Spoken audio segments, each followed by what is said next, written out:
রাস্তাঘাট প্রত্যেকবারই এডিবির পক্ষ থেকে টিআরএর মাধ্যমে কামিখার মাধ্যমে বিভিন্ন অনুদানগুলো আসে। এই অনুদান যদি 1 বছর একটা ট্রাম 5 বছর যদি খুব ভালোভাবে আশা অনুদান যদি ব্যয় করা হতো তাহলে 20 বছর বাংলাদেশের কোন রাস্তাঘাট আর ঠিক করা লাগতো না। একটু ভালো করে অন্তর্বর্তীকালীন সরকার এখন আছে, আপনি প্রশাসনের কাছে যান গিয়ে দেখবেন কত ধরনের টাকা আছে। টিআর কামিখা কাজের বিনিময়ে খাদ্য ছোট ছোট 1 লাখ 2 লাখ 50,000 60,000 আমরা বিভিন্ন অলিতে গলিতে বিভিন্ন সময় রাস্তাঘাট খাবে কিনা এগুলোর জন্য কিন্তু বাজেট আছে। পুরসভাতে যান, পুরসভাতে 19টা পরিষেবা আছে। কয়টা পরিষেবা? 19টা। আপনি সেখানে মহিলা অধিদপ্তরে যান, সেখানে প্রতি মাসে তারা 1300 মহিলাকে খাদ্য দেয়। এটা জানেন আপনারা খবর? এই খাদ্য সামগ্রী নেতারা ভাগ করে করে তার আত্মীয়-স্বজন বন্ধু-বান্ধবকে দিয়ে দেয়।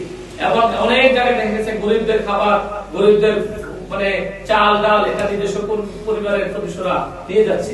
এইভাবে আমাদের যে সেবাগুলো আছে আমাদের সরকারের পক্ষ থেকে মানুষের জন্য মানুষের অধিকারের জায়গা থেকে যে কাজগুলো আছে অনেক কাজ হাতে নেওয়া আছে, কিন্তু এই কাজগুলো কিন্তু সেবাটা সবার কাছে পৌঁছে না। এবং যেভাবে কর্মসংস্থান যেভাবে গড়ে তোলার কথা ছিল, যে পরিবেশ তৈরি করার কথা ছিল সেটাও নাই। এই জন্য স্বাভাবিকভাবে আমরা আমাদের রাষ্ট্রটা এই পতনটাকে আমাদেরকে রোধ করা ছাড়া আমাদের এই রাষ্ট্রটাকে সঠিকভাবে গড়ে তোলা সম্ভব নয়। আপনারা কি মনে করেন এটা? এই জন্য আমরা আজকে জামাত ইসলামের পক্ষ থেকে আজকে আমাদের বক্তব্য হলো 54 বছর তারা এই রাষ্ট্রের দায়িত্ব পালন করেছে, তারা এই দুর্নীতির সাথে কারা জড়িত? দুর্নীতির সাথে প্রশাসন শুরুতে কিন্তু প্রশাসন জড়িত হয় না। আপনি দেখবেন পরবর্তী সরকার আসার পরে 5-7 মাস যে ভালো চলছিল, ঠিক আছে, যে রাজনৈতিক দলের নেতারা একটু উলটপালট হয়ে গেছে তখন প্রশাসন দুর্নীতিবাদ যারা তারা ওই রাজনৈতিক নেতাদের সাথে যোগাযোগ করে এবং প্রশাসন কিন্তু একদিকে হেলে গেছে। জামাত কিন্তু বারবার বলছে প্রশাসন একদিকে হেলে গেছে। এই দুর্নীতিবাদরা দেখবেন আপনি থানায় দেখবেন যত মাদককার করে আছে রাতে 9টা-10টা পরে থানা প্রশাসনের আশেপাশে বসে থাকে। এরকম না, প্রশাসন কি জানে না কোথায় কি হচ্ছে? সব কিছু জানে।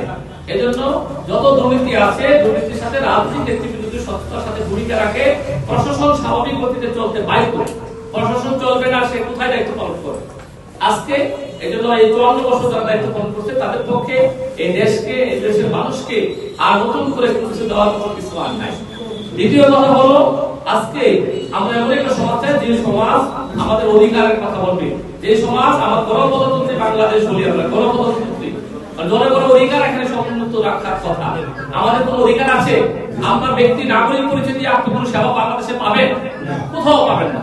আপনার কেউ থাকতে হবে, প্রভাবশালী লোক থাকতে হবে, আপনার টাকা থাকতে হবে, তাহলে আপনি পাবেন নাগরিক সেবা। আপনি নাগরিক পরিচয় দিয়ে আপনি সেবা কেন পাবেন না? অথচ আমার মৌলিক অধিকার হলো অন্ন, বস্ত্র, বাসস্থান, শিক্ষা, চিকিৎসা। এগুলোর ক্ষেত্রে সবচেয়ে ইনক্লুসিভ অবস্থা এখন তৈরি হয়েছে। আপনি যেখানে যান প্রচুর টাকা পয়সা খরচ। চিকিৎসা সেবা আপনি করোনা, আপনার ক্যান্সার হয়েছে, লক্ষ লক্ষ টাকা আপনি চলে যাবে, আপনার দোয়া জমি যা আছে সব শেষ, আপনার ব্যবসা বাণিজ্য শেষ, লাঠি উঠে যাবে।